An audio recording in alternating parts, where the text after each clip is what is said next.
Hello and welcome to The Journal. I'm Steve Kendall. 14 years ago, families in Clyde, Ohio began to notice an unusually high rate of cancer diagnosis in local children. Jonathan Walsh was a local reporter covering that story and has now chronicled this event in his book, Is My Child Next?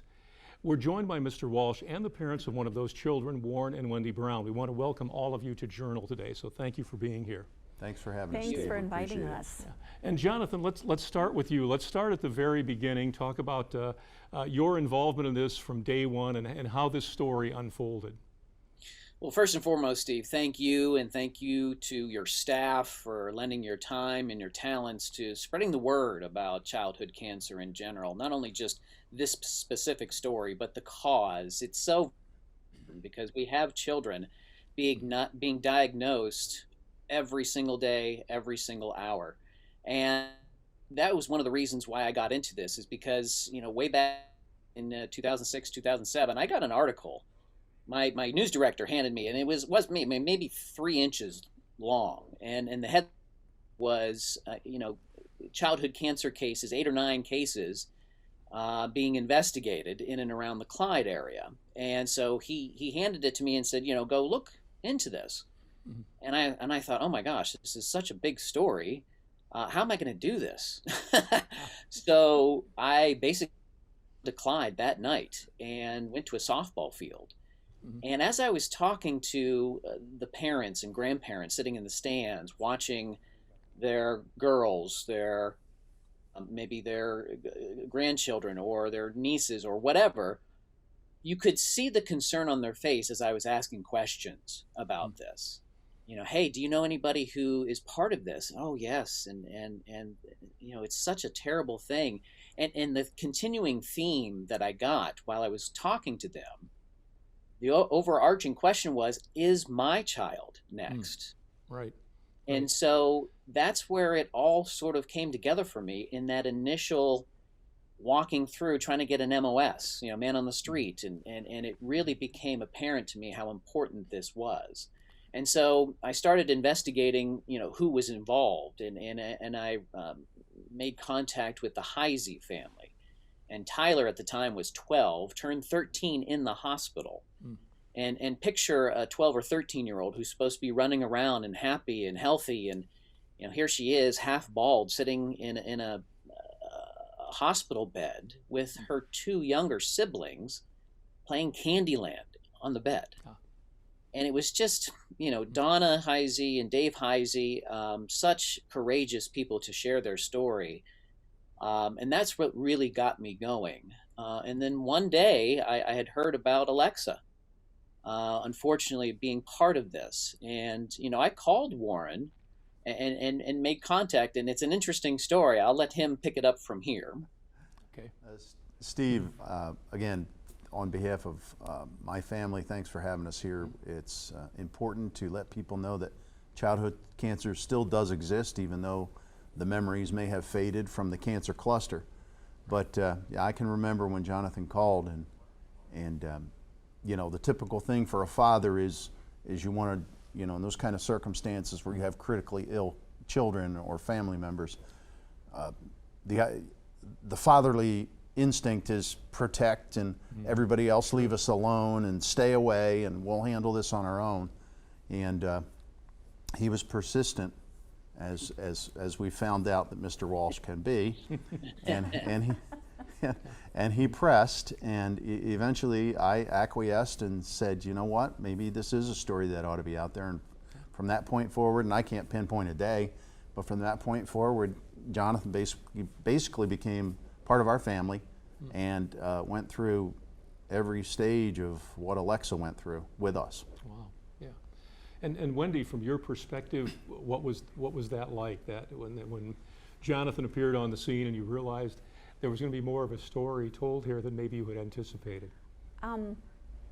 At first, I don't think I wanted to talk with him. I remembered the phone call, but backing up just a little bit, talking about when Tyler was diagnosed, and then before that, another little boy. We knew people who were being diagnosed. In the winter, the little Keller boy was diagnosed, and that was December, and that was December of 2005. And then early, let's say, early spring, late winter, probably February was when Tyler was diagnosed. And we're good friends with them. And it never dawned on, I mean, we never would have dreamed, in our wildest dreams, nightmare more like, that that May, the name of Jonathan's book is My Child Next. Alexa was the child, and she was ours, and she was next. Right. You know, pardon the interjection, Steve, but Wendy makes a point that brings back a memory to me. And I can remember with some of our friends, there was another child. We happened to be in a church we were involved in a church activity when that child developed a cancer.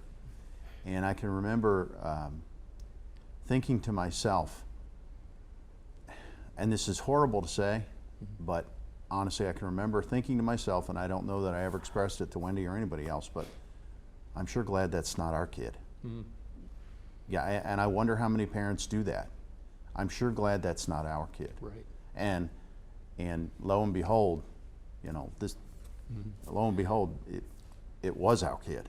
And Right. And it doesn't pardon the interruption No, again, that's fine. Steve, but it doesn't hit home until you are actually in the thick of the fight. Sure. It's very easy to be sympathetic and say, oh, that's a shame, and it's really too bad for that family, and man, I'm just glad it's not us. Yeah. Until it is us.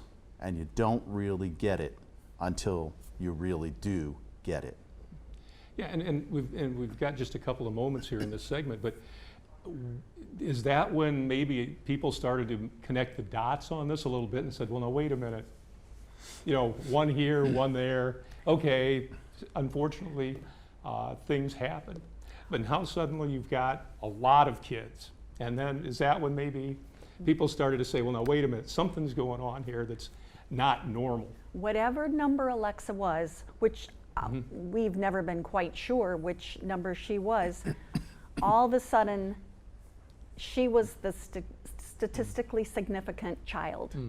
All of a sudden, in our area of, and at that time I think they were considering maybe a 6-mile radius around Clyde. All of a sudden, oh no, there shouldn't be that many children getting cancer at one time. So that was when suddenly the Ohio Department of Health, because of the Sandusky County Health Department keeping numbers, that's when they got involved. Okay. Well, when we come back, let's talk a little about where we're at that stage, what starts to happen too, because this wasn't a short process, obviously, on any aspect of this. And there was a lot of involvement from a lot of different agencies and attorneys, and obviously a company involved, a rather large company involved in this eventually too. So we come back, we'll talk more about the book, Is My Child Next, with Warren and Wendy Brown and Jonathan Walsh here on The Journal on WBGU PBS. Thank you for staying with us here on The Journal on WBGU PBS. Our guests are Jonathan Walsh, the author of a book called Is My Child Next, the Alexa Brown story, and the parents of Alexa Brown, Warren and Wendy Brown. And we're talking about, for those of you not familiar, about the Clyde Cancer Cluster, which is a short name for a rather significant event. We're at the point now where people are becoming aware that something unusual is going on here. County Health Department, State Health Department, suddenly the numbers don't look right. And Jonathan, maybe you should talk about, because you're reporting this story, you're obviously in contact with those folks as well at the agencies. Sure, and I was in contact with the Sandusky County Health Department that initially got the ball rolling in contacting the Ohio Department of Health. I knew right away I needed to talk to the person in charge of this study. We needed to gain, you know, what are the steps, what is being done. So I went down to Columbus, and I got to tell you, even before the interview started, I sat down, we set up, and this gentleman said, you know, we're not going to find anything. We're not going to find a smoking gun. Really? And that struck me as like, why would somebody in charge have that going into it? Yeah, prejudge the situation. Sure. So he would later tell me, months, years later, say, I didn't know what I was looking for. Wow. And this particular study sets the standards for what we should do from here on out. Because there are many ways to learn, Steve, right? And this was one of those where you learned what not to do. Because they had protocols in place, meaning, okay, when you get these anomalies, you start asking questions about histories. You know, could it be genetic? Could it be, you know, so they started doing that. But at the same time, there should have been boots on the ground immediately, especially when you have kids dying. And those boots didn't get on the ground until a couple of years later. And that's what really frustrated not only I, but all the families involved. Warren and Wendy can talk about that because, you know, here you have your daughter suffering through all of this, the community suffering, and we're waiting and waiting and waiting for testing. Now, do you think that was just the way the department operated in general, or was it specific to this case, or is that just how their first layer of investigation was? Well, let's look at the families, let's look at the genetics, as opposed to some outside issue, environmental issue, that kind of thing. Was that just the normal way they did it, or was it unique to this case? From what I found out during my investigations, this was their normal way of going about studying potential cancer clusters, whether it be children or adults. And this really showed that if you wait long enough, you're definitely not going to find it. Because the common idea during this investigation was, okay, something happened and it left. Well, if you come in 2 years later, when it's already gone, and you didn't have boots on the ground to begin with, you're not going to find it. Yeah, and so therefore nothing to see here, basically. Interesting. And that's what's really disappointing. We have to change those protocols. There are many reasons why we have written this book and gotten the story out. One is to help inspire people. Two is to help the agencies understand a better process. And three, I'll be honest with you, to this day, I think somebody out there knows something about what happened. Because to this day, we don't know, but I believe, and if you're one of those people watching right now, step forward and let us know what you know. Okay. Now, Wendy and Warren, you know, at that point too, when the health department started asking you questions, what is that like? I mean, how does that make you feel? Are you glad they're there? What is your response when suddenly the Sandusky Health Department's there, or the state health department? Well, we thought that should be a good thing at first.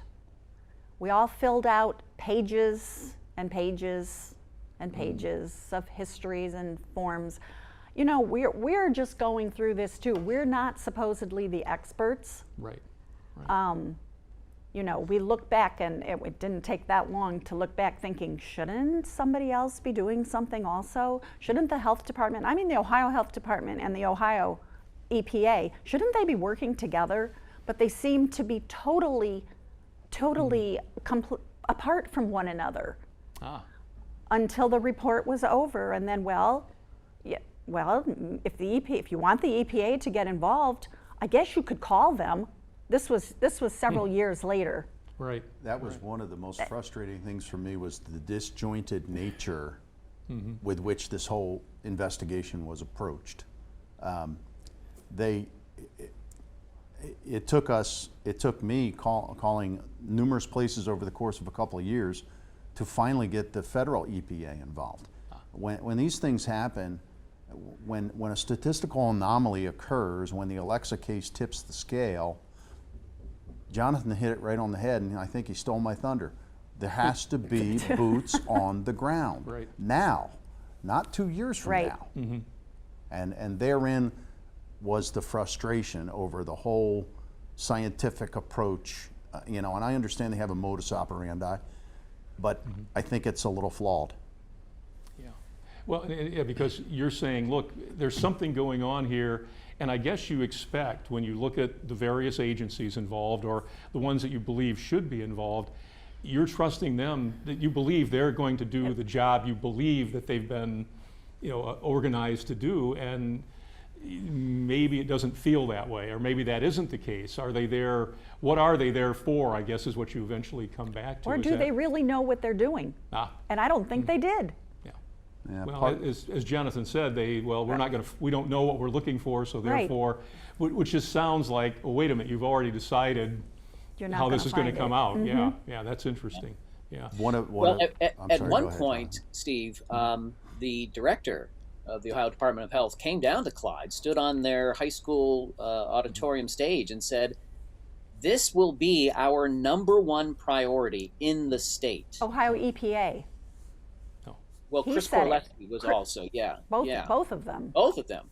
And so we thought, okay, great. Things are really going to start to happen. And I got to tell you, I monitored. It was months and months and months before anything happened, even after that declaration. Right. And at one point, and here's another thing, Steve, that I don't know if people understand. When they go and say, hey, we're going to test air, guess when they do that? They announce it 2 weeks prior to them actually testing. Yeah, sort of like we're going to hold a fire alarm, but we're going to tell you ahead of time we're going to hold a fire drill or whatever, and therefore everybody's prepared for it and does what they're supposed to do at that point. They know what to do because they've been given a heads up on. Oh, by the way, there's going to be there's going to be a pop quiz. We're telling you ahead of time. Yeah. Wow. Yeah, 2 weeks from now, and so that whole thought of something came and went. Well, it must have went prior to that air testing. Right. Because they had a heads up. Yeah, and one of the areas, and I know we're real short on time here, but we'll touch this real quickly. There was a geographical area. There was a specific area that eventually became the focal point of this, and there was a history there of that wasn't just farmland. Let's put it that way. There was something that had been done there, and then it was converted into a recreational area, which meant you had kids on the ground. You had everybody in that area. So, yeah, and as I say, and you expect those agencies to come in and do their due diligence in this case and do what you believe. Yeah, they've been appointed to do. So when we come back, let's talk a little more about that aspect, and then about what then happens or doesn't happen as we roll out the next few years. We'll be back in just a moment with Jonathan Walsh, Warren, and Wendy Brown here on The Journal on WBGU-PBS. You're with us here on The Journal on WBGU-PBS, and our guests are Jonathan Walsh. The author of the book is My Child Next, the Alexa Brown story, and the parents of Alexa Brown, Warren Brown and Wendy Brown. We've heard the story up to the point now where we have agencies investigating, things are going on. From a parental point of view, from mother and father point of view, you guys obviously had to really step forward and deal with this and meet this challenge. So talk about that aspect and where we're going forward with this and why this is an important story to tell. Well, I think, Steve, if we fast forward just a little bit, after Jonathan took hold of this investigation and started talking to our family and following Alexa's journey, and that's what this book is really about. This is Alexa's journey, although it envelops several other families who were struggling at that time. We took the approach that if we could keep that message at the forefront of folks' minds, maybe those that have the purse strings will do the right thing and make childhood cancer research more of an emphasis than it was, and than it is. We thought we're going to be all in with this. Jonathan sent video camera to us. We videographed a lot of Alexa's journey. There were numerous interviews, leading up even to the point of Alexa's death. And from that point forward, we've decided we're going to stay positive.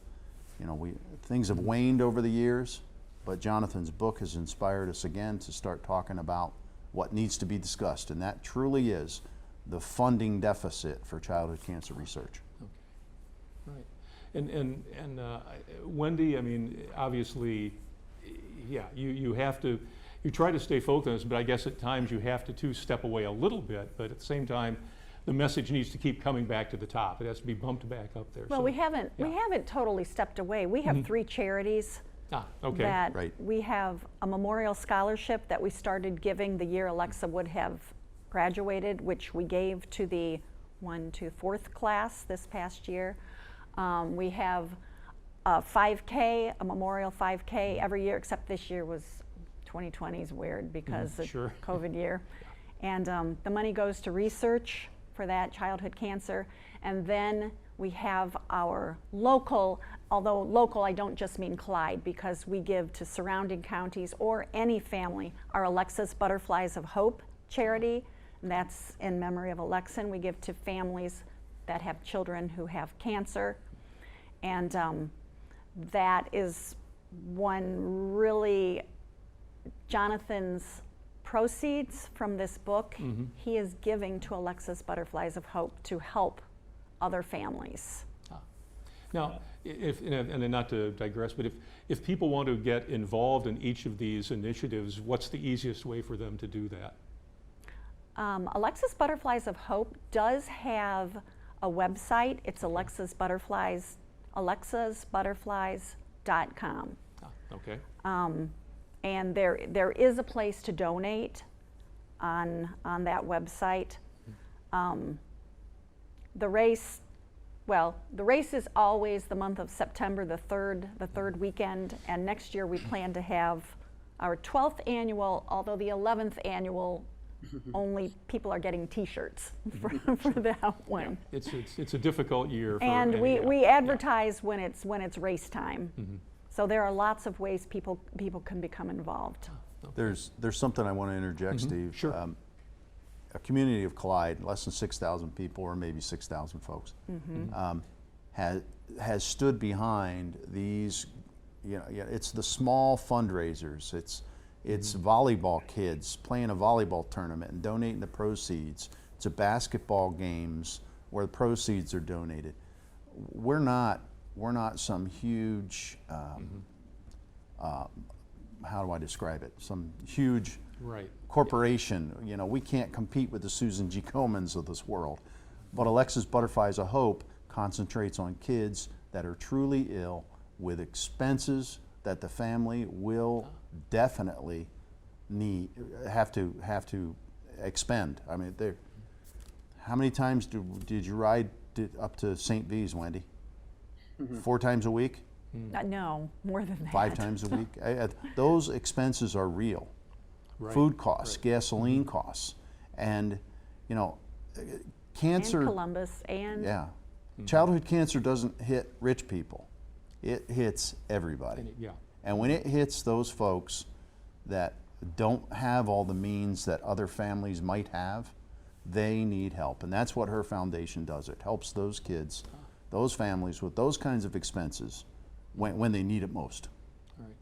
Now, and with the book, that hopefully, and as you said, Jonathan is donating the proceeds, hopefully that will bump return awareness again to all of these activities and all of these supporting initiatives you've put together, and hopefully that will be the case.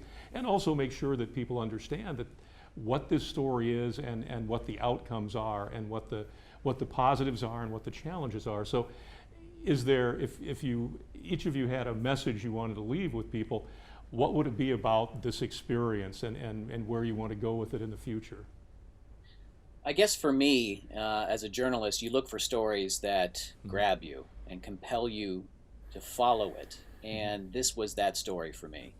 Because of the families involved, because of their courage and strength in the face of severe adversity and the devastating effects of childhood cancer. These families stood up, picked up a megaphone and said, "Hey everybody, this is what it really is like." And when you read this story, it takes you on that journey. It puts you in that living room trying to take care of a child with cancer. 35 children in this cancer cluster. Wow.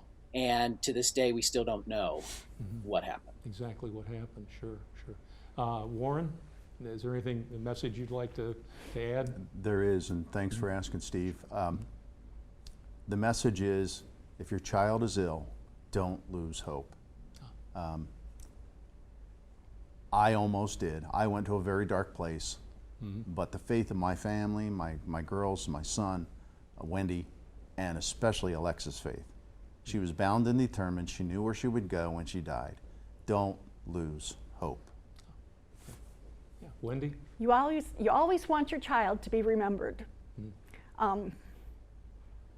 We never thought that this would be why she was remembered, but it's okay. It's okay.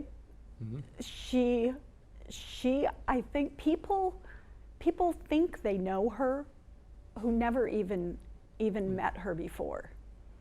Wow. So one day we will see her again. Yeah. Good. Well, and thank you so much, and that's a wonderful point to end on. Jonathan, where do we find the book so that people don't miss this? You can find the book at your local independent bookstores.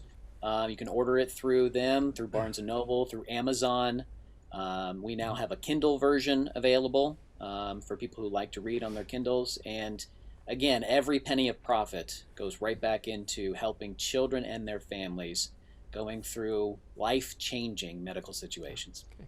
Well, Jonathan, thank you so much for taking the time, writing the book. Wendy and Worth, I can't tell you how important this has been, and I want to thank you for taking the time to come on and talk about this as well, because it's an incredible story, and you're doing incredible things. So I want to thank you for that. Well, Thank you, Steve. Appreciate, Thank you, Jonathan. Yeah, we appreciate thank your you.